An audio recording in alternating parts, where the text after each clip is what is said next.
Close your eyes.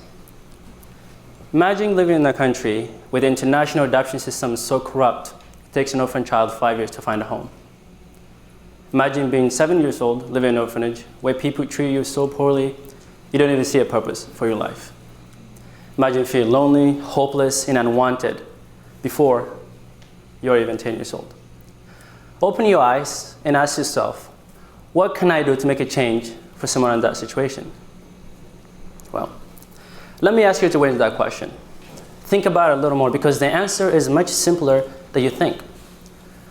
I want to discuss the way we think about our resources and the way we think of others. Have you ever asked yourself why children around the world go hungry and die of starvation? Have you ever wondered about that? When we have plenty of food to eat, we have leftovers. Have you ever wondered why children around the world do not have clean water to drink, when we use our water that is clean just to wash our bodies and water the grass in the backyard? Have you ever wondered about that? Maybe some of you have and some of you have not. We live in a world that has a lot of corruption and focused on individualism.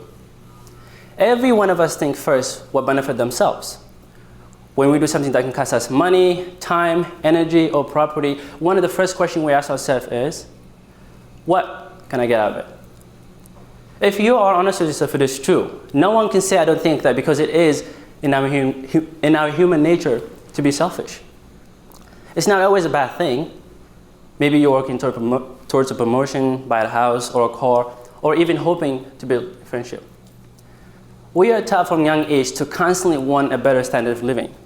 Even those who are pledged to help others are not always successful for this reason.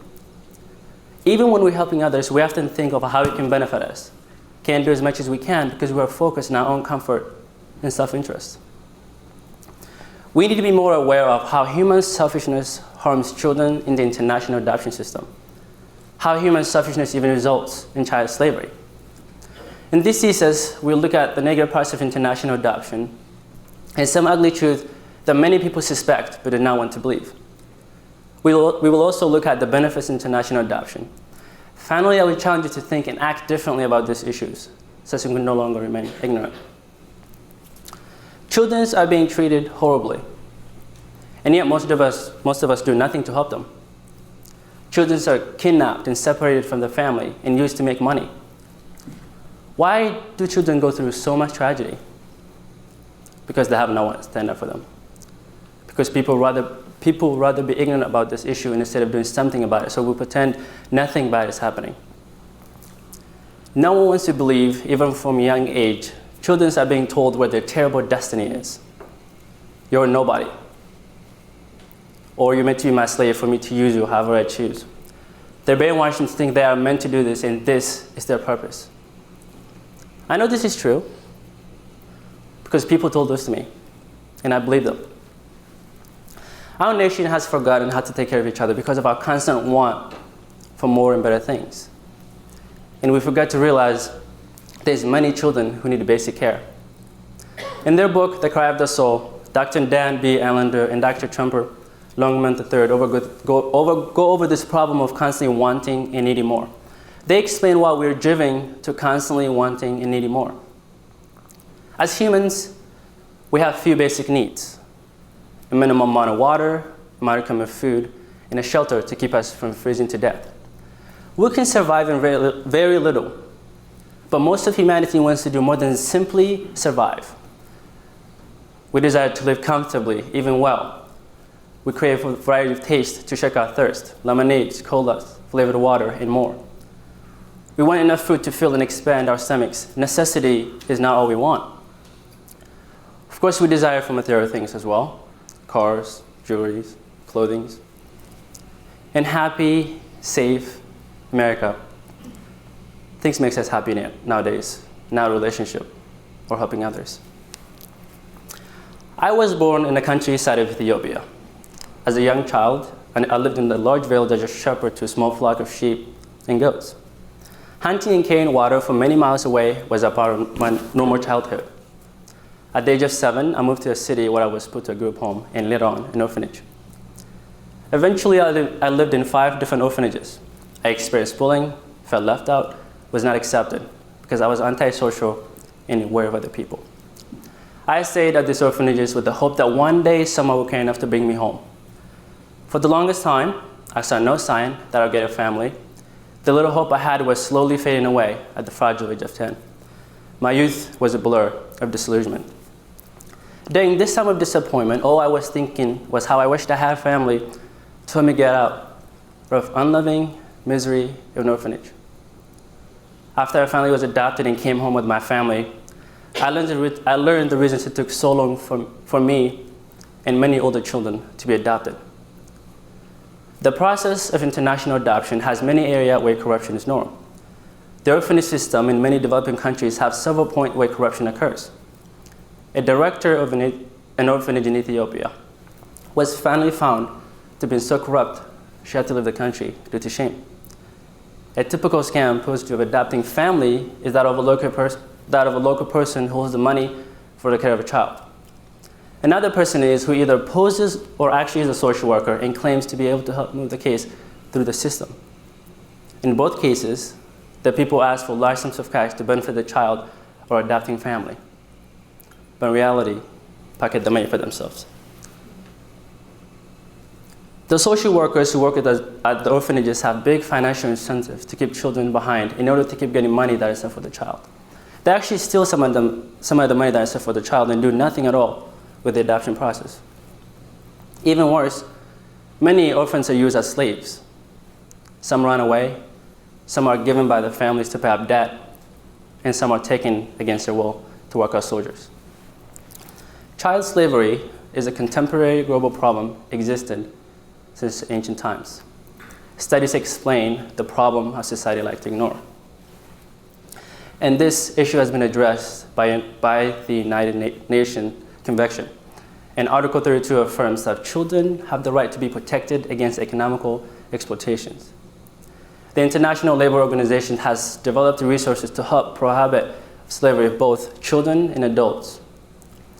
The ILO estimates there are 6 million children held in slavery worldwide, a figure that includes an estimate of 5.7 million children in forced bond labor and 300,000 children in armed conflict. Weak and unforced law and general apathy towards these subjects allows those who use children to continue. All of us need to face the truth of this fact and decide to end this practice. People are too busy enjoying their lives or pursuing the possession of more things, and instead of focusing on ending this practice. People do horrible things for money. Children are kidnapped and separated from their families.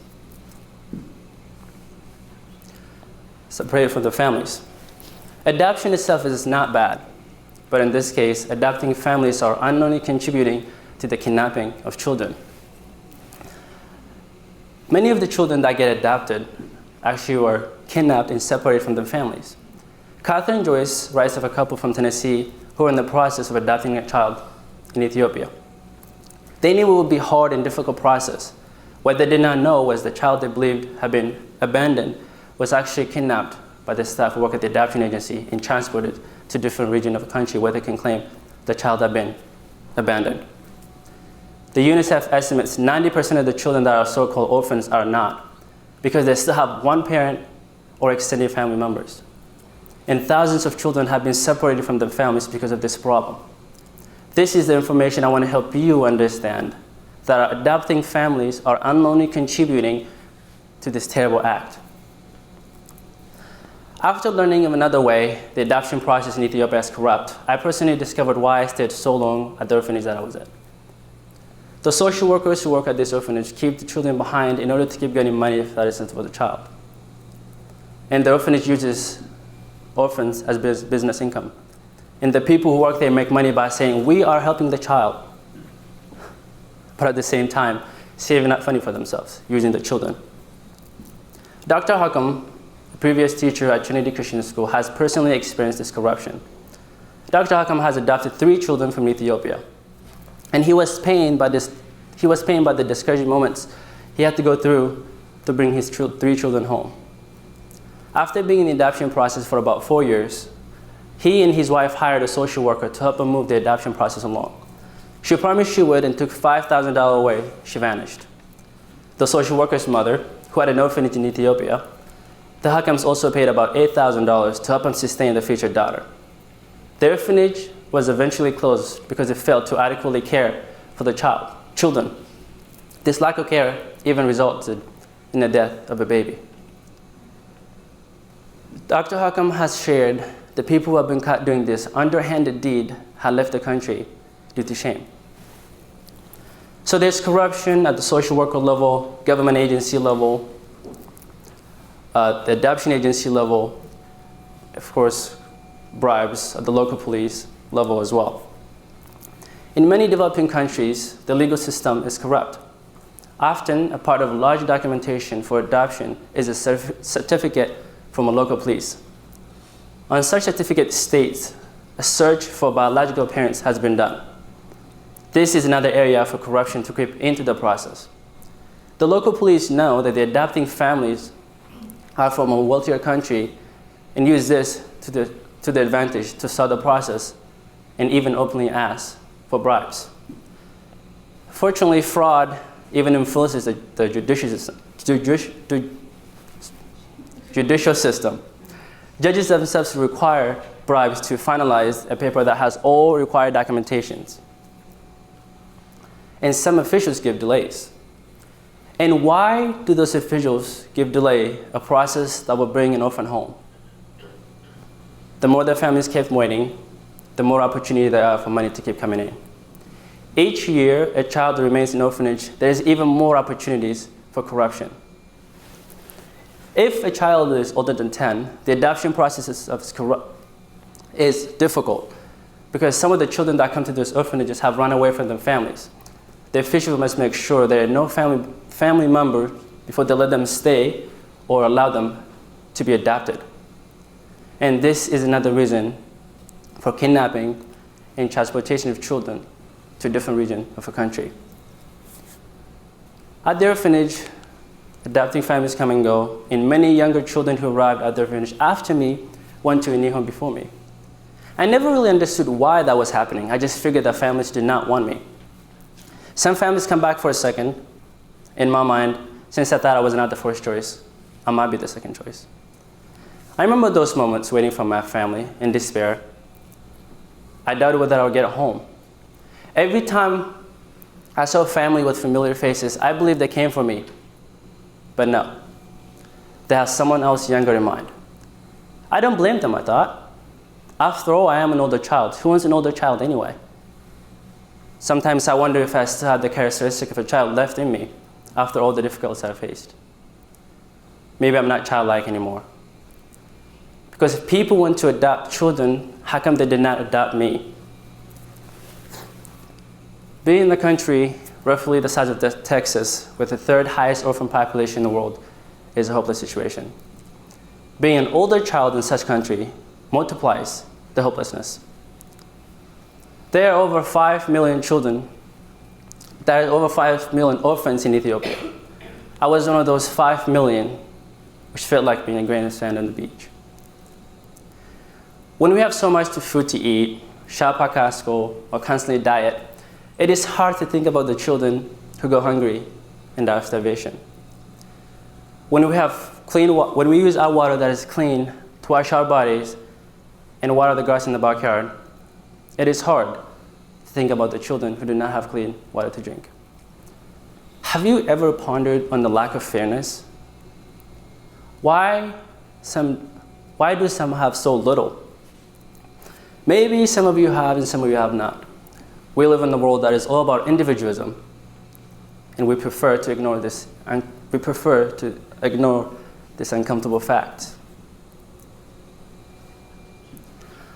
I want to challenge you to push against the tendency of only what benefits yourselves. Being individualism isn't bad, but being too individualistic can create selfishness, which makes it easier for us to forget to battle for the safety, for health and safety of children who cannot advocate for themselves. Many people are troubled by this issue. Some people adopt to lovingly bring a child into their family. And let me be clear. Adoption without corruption is a beautiful thing. It really is life-changing. Giving a child love, security is the best possible gift that can be given. Since I've been adopted, I eat as much food as I want. I can even get fat if I want. I have a family, friends, and I have an education. I went from the bottom to the top 3% of the world in terms of my lifestyle. I'm an American citizen, a senior in high school, I drive. I have a brighter future ahead of me. I went from the life of despair to the American dream. I've been given so much, and I hope to be able to give back to society through my life. We should all do what we can. But how can we be sure we are helping? And how do we change on solving these issues? Being more giving, donating more time and money, following Jesus. Is it the government's fault? Or is it individual people's fault? Or is it our human selfishness fault? If our focus is on ourselves and do not care enough about others, it leaves children starving, having no education, ignoring society's major problem. This selfishness has contributed to the increasing orphan population. Children are being used for horrible things that change them for life. How can we call ourselves good people? Good people look out for others. They're the voice who do not have a voice, and to provide for those who could not provide for themselves. We often prefer to ignore these uncomfortable facts, because when we sit down and think about them, it really is painful.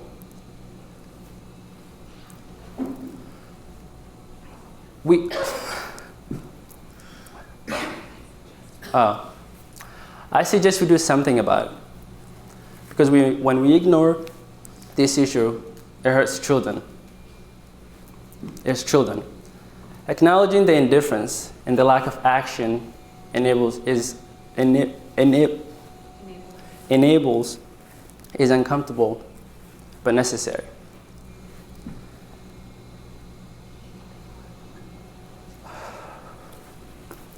It can be hard to go out of one's comfort zone, to give a lot, or go as far as welcoming a stranger into one's family. But it can also be worthwhile. Though not everyone can adopt or work to bring clean water to a village, we should all do what we can. As members of society, we can show love, compassion to others every day. We all believe we could use more, but we have to remember there are many who have little. I read the top 10 richest people in the world have enough money to end world hunger 7 times over. I wonder why some do so much for others, and yet some do so little. So many regular people, like teachers, parents, friends, do so much for others every day. Imagine those who have so much, like major corporations, powerful countries, and the wealthy work together to help society's major problem. Are we not called to look out for the poor and the weak? Being selfless and generous and caring creates more happiness than another pair of shoes, the newest iPhone, or brand name items. Major corporations in powerful countries will not change without outside influences. People really do have the power when we work together. And those of us with plenty must come together and decide there is no good reason for children to starve, to struggle to find clean water, or orphanages to be stacked with kidnapped children to provide income for wicked orphan owners and bribes for officials. We can make a difference, but the change must start with each individual making a decision to be more selfless. This issue can be solved. We must work to make it happen. Thank you.